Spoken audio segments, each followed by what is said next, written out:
Good afternoon. My name is Rebecca Anthony. Thank you all for joining me today, where I'll be talking about sharing insights on the social support and mental health of young people in care. But first, a bit about me. That's me getting my PhD quite a few years ago now, in 2019, with my eldest boy. I am a research fellow in a joint role across the Wolfson Centre for Young People's Mental Health and Decipher, which is the Centre for Development, Evaluation, Complexity and Implementation of Public Health Improvement. I previously worked as a counsellor for the NHS. I mostly worked with adults with low to moderate mental health issues. I also worked in various research roles before my PhD, mostly in the kind of social care field. For example, I was a research assistant and then trial manager of a parenting programme evaluation. My PhD was here at Cardiff, within the School of Psychology, and that was about the mental health and well-being of adoptive families. Okay, so before I get into the kind of numbers and things like that, I want to talk about just what it means to be in care. So being in care means that children and young people are looked after by a local authority because they cannot live with their own parents. There are various terms for children who are in care. So some councils in the UK say looked after. So some of my graphs refer to looked after children, i.e. they're looked after by the state. Some say care experienced. Today I will be either talking about children who experienced care or are currently in care. Okay, so in 2024, there were just over 7,000 children in care.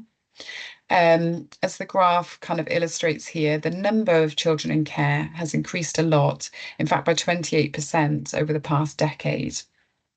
So there's a rate of 116 children per 10,000, and this is the second highest ever recorded in Wales. And this isn't kind of specific to Wales, so similar proportions to the other three UK nations, and they've also experienced kind of this similar trend. So from the same data source, this breaks it down by kind of age group of the children in care. And this shows that the age profile of children looked after has changed in recent years, with an increase in the proportion of children looked after who are aged 10 and over, and kind of a stable or a decrease in the younger age groups. Now, there's been some suggestion that this may be due to more unaccompanied asylum seeking children entering care, which has increased over the last 10 years, but this group only make up a really small proportion of children in care, around 6%. So it certainly doesn't explain this increase. A lot of research, including from my colleagues in Cascade at Cardiff, such as Martin Elliott and Helen Hodges, have shown that there's a direct link between living in poverty and child protection, so more likely to enter care. And we know that more and more people are living in poverty now, which was kind of getting worse before the pandemic. And then obviously the pandemic exacerbated family stress, isolation, and economic hardship. Okay, so in terms of kind of the different placements that you can have if you're in care, so each UK nation has a slightly different definition of child in care and follows its own legislation, policy, and guidance. But in general, as this table from Wales shows, most children in care in the UK are in foster placements. So that's living with someone that they generally didn't know before going into care, followed by placements with kin, for example, with grandparents, called kinship care, or under a special guardianship order. Then there's placements in residential children's homes, or you might know them as group homes. And there are a small percentage of children placed in settings like secure units or semi-independent living accommodation. So why do children and young people enter care? So children enter care for many different, really complex reasons. However, the primary reason recorded is the risk of or the actual experience of abuse or neglect, or because the families are in acute stress or dysfunction. And then to a lesser extent, you have aspects such as parental illness, disability or absence, and other includes child's disability or illness, socially unacceptable behaviour, and adoption disruption. So that's when a child is placed for adoption, and unfortunately it breaks down and the child re-enters care. I think it's important here to note that intergenerational or kind of cyclical abuse is very prominent. So lots of these parents will have experienced similar home lives and for many kind of complicated reasons haven't been able to provide a different life for their child. In terms of recent Welsh data about parents, the majority of parental factors for children going into care are to do with serious mental health issues, domestic abuse going on in the household, and parental substance abuse, or a combination of kind of all three of these things, which is sometimes coined the toxic trio, which is still fairly prevalent today, but there are many, many different factors at play. So, my fellowship, which I'll be talking about today, focuses on young people in care's social support and the association with mental health and well-being. But first, what do we kind of already know about the mental health and well-being of children and young people who've experienced care? Okay, so yeah, there's been a lot of work done in this area, and a few meta-analysis studies, which are kind of considered the strongest type of evidence in terms of research evidence. And this is where they pull together all the studies in that area looking at that topic. They've confirmed that children and young people who've experienced care are at a higher risk for mental health problems than those in the general population who haven't experienced care. So they are 5 times more likely to have at least one psychiatric diagnosis. Among those diagnoses, conduct disorder, depression, and post-traumatic stress disorder are the most common difficulties. And comorbidity across disorders, i.e., being diagnosed with more than one condition, was fairly common. Compared to non-care experienced populations, they are also at an increased risk of poor subjective well-being. And sadly, they are more than 4 times as likely to attempt suicide. So this just sums up all the work in the area and shows really what an important topic this is. And why might this be the case that children and young people who've been in care have a higher risk of mental health issues? So many, many complicated reasons. Firstly, there's some perinatal aspects often. So during pregnancy, the fetus may have been exposed to alcohol or drugs if mum is experiencing substance use issues, maybe domestic violence issues too. Then you have genetics. So as we've seen on the other slides, parental mental health is a big risk factor for being taken into care. So they may have been removed from their parents' care due to mum or dad having severe mental health issues, which also puts them at greater risk too through genetics, as well as potentially experiencing adverse childhood experiences such as abuse and neglect. And then you've got the care system itself, which can involve multiple moves, different placements, as well as changes to social workers and kind of other sources of support, which could contribute and exacerbate mental health issues. Studies have also recently shown that there are issues accessing mental health support and appropriate diagnoses and treatments for children in care.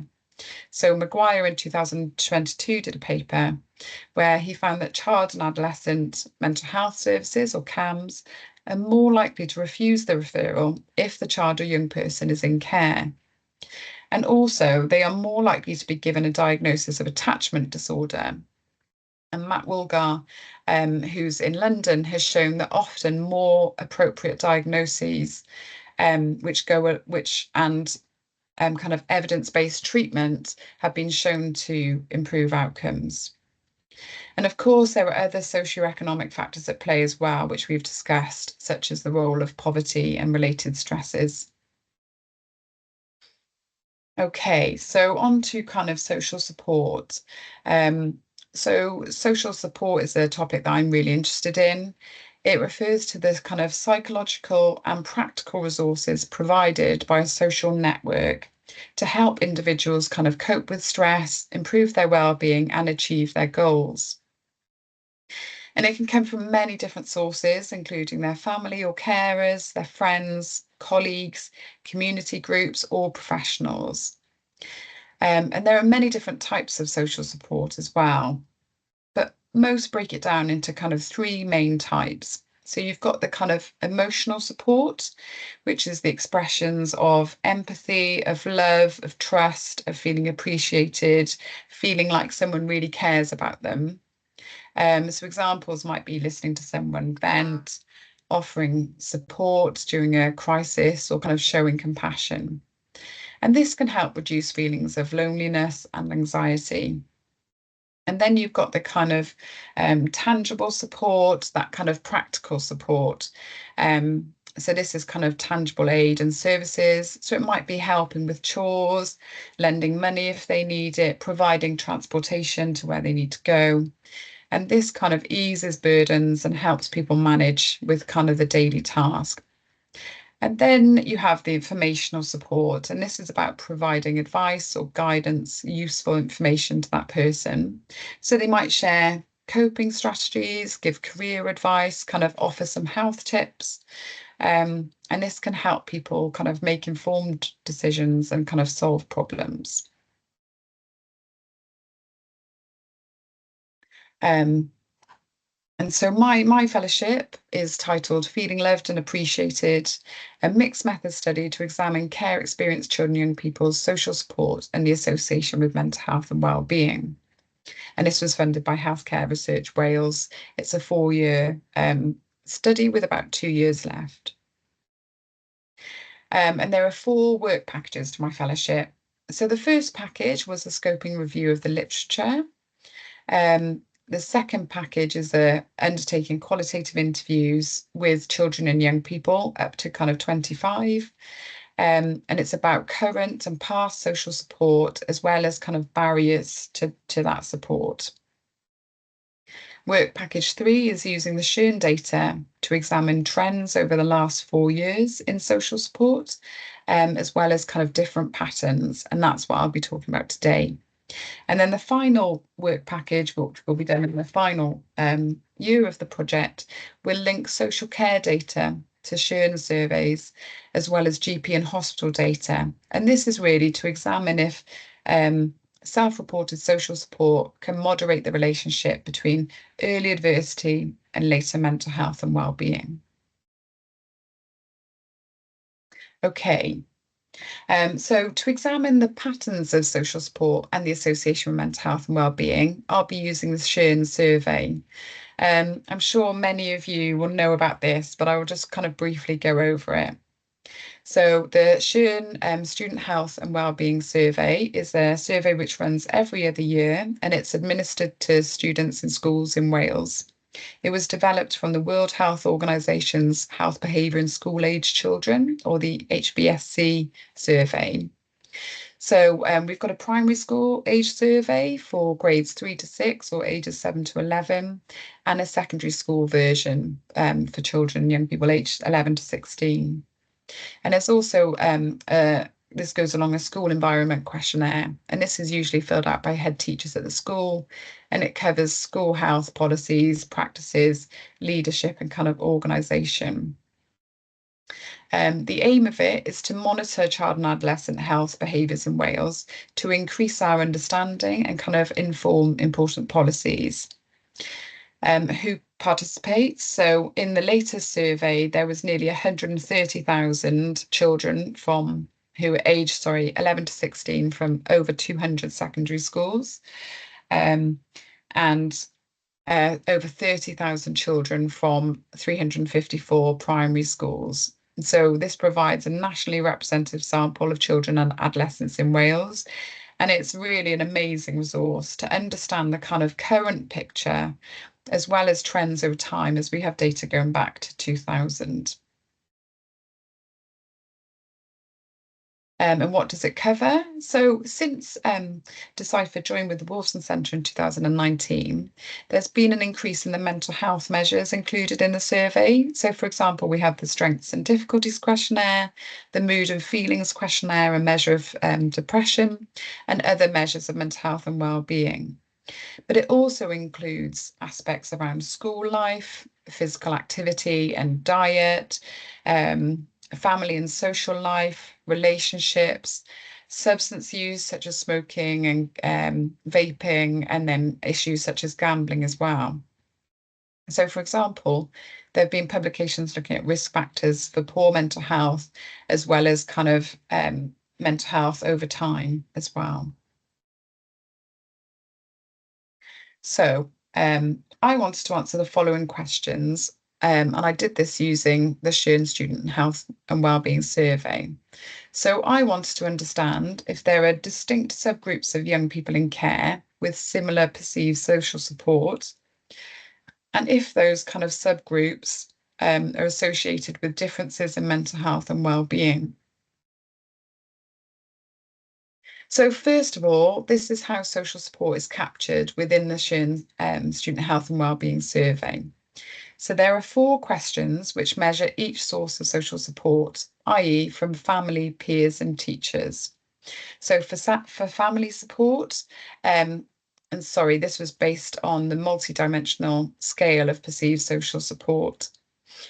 So family support was measured by asking how much they agree with the following statements: that their family really tries to help them, that they can get emotional support from them when they need it, they can talk to their family about problems, and their family is willing to help them make decisions.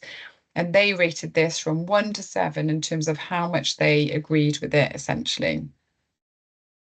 And then peer support was measured by asking if they feel that their friends really try to help them, that they can count on them when things go wrong, if they had friends with whom they can share their sorrows and joys, and if they can talk to them about their problems. Again, they had to rate how much they agreed with each statement.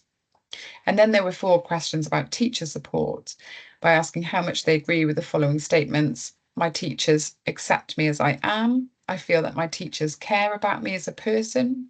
I feel a lot of trust in my teachers, and there is at least one member of school staff that they can talk to. And these responses went from strongly agree to disagree as well. And then, in order to conduct the latent class analysis, I dichotomized each person's response to positive social support if they agreed or strongly agreed with the statements about social support. So each of those 12 statements were dichotomized into yes, they feel that, for example, they can talk to their family about problems, or if they disagreed with this statement or were neutral, that was down as a negative. I used the 2023 Secondary School Student Health and Wellbeing Survey. And to work out, because Shearn isn't linked to social care data, we have to work out which of the children within the 130,000 are currently in care. So a question was introduced from 2017 survey onwards about their living situation. And it asked young people, it said, all families are different. For example, not everyone lives with both their parents. Sometimes people live with just one parent, or they have 2 homes or live with 2 families. We would like to know about yours. Please answer this question for the home where you live all or most of the time and tick the adults who live there.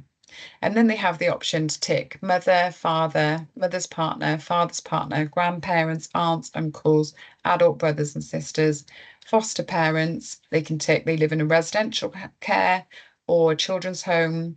They can tick that they live independently or with someone or somewhere else. And we were able to kind of deduce from that that there are groups of children and young people in foster care, residential care, and then we classified those into kinship care, where they said that they spent most of their time living with grandparents, aunts or uncles or adult siblings, but not their parents. So this coding is a bit deductive. It's not 100% accurate, but it does give some idea of placement type. Dr. Helen Hodges from Cardiff Cascade and Swansea University was the first to link their completed survey data with social care records. And so she will be able to examine, firstly, how accurate answers are to this question, and also how representative the group of children in care are who complete the survey. So we based our analysis on only those young people who stated they either were living in foster care, residential care, or living with their family, not their parents. And this gave a sample of 2,626. Okay, and then latent class analysis was used to assign young people in care into subgroups based on their perceived social support from teachers, friends, and family. Okay, um, so for this, so firstly, it's useful to look at those kind of 12 items that I used and see the percentage of those who agreed or strongly agreed with the statements. So you can see that 64% of young people agreed or strongly agreed that they have a teacher that they can talk to within the school. And then there were lower kind of responses um, for family talks about problems. They have a teacher that they can trust. Sorry, and then the next one. So based on their answers to the last slide, i.e. whether they showed some agreement to the statements, the young people in care were classified into subgroups. And this is kind of grouping all those together. So if they said, yes, I agree with the statement, they would be classified into having high support from all the sources. And then if there's a group of people, for example, yeah, so what we found is that actually most young people in care, so 32% of that group were classified as high support, which means that they perceive their support to be high across all sources, so peers, teachers, and friends. However, there were 19%, so that's nearly 1 in 5 children in care who completed the survey with perceived low levels of support from these sources. And then the other three groups, what we see is a mix really, where their perception of support is mostly from one source. So 20% said that they had high, they strongly agreed with the statements that their families supported them, but not so much with family and friends. And then there was a group where 18% said that they had they agreed with the statements about high support from friends, but not the families or teachers. And then there were 12% who only really agreed with the statements about support from teachers. So they had high level of support from teachers, but not the other sources. Oh, yeah, okay. And so I looked at mental health measures using the total difficulty score of the SDQ, the Strengths and Difficulties Questionnaire, and mental well-being was measured using the short WEMWebs. And kind of as predicted, that hopefully you can see from those graphs, those who had the high perceived support, so these are the blue numbers, they had the lowest total difficulties on the SDQ, so they had the kind of best mental health, essentially, and they had on the blue on the right hand scale, they had the best mental well-being. They had the highest score there. And then the opposite can be seen for the low support group. So this is the brown. So they had the highest number of difficulties on the SDQ scale, and they had the lowest scores on the mental well-being scale as well. And then the kind of other three, where they just had support from one source and not the others, were kind of a bit of a mix, really. They showed quite similar scores. And the key takeaways then from this study, it showed that when important sources of perceived social support, teachers, family, and friends are simultaneously considered, we can get 5 distinct profiles of social support for adolescents in care.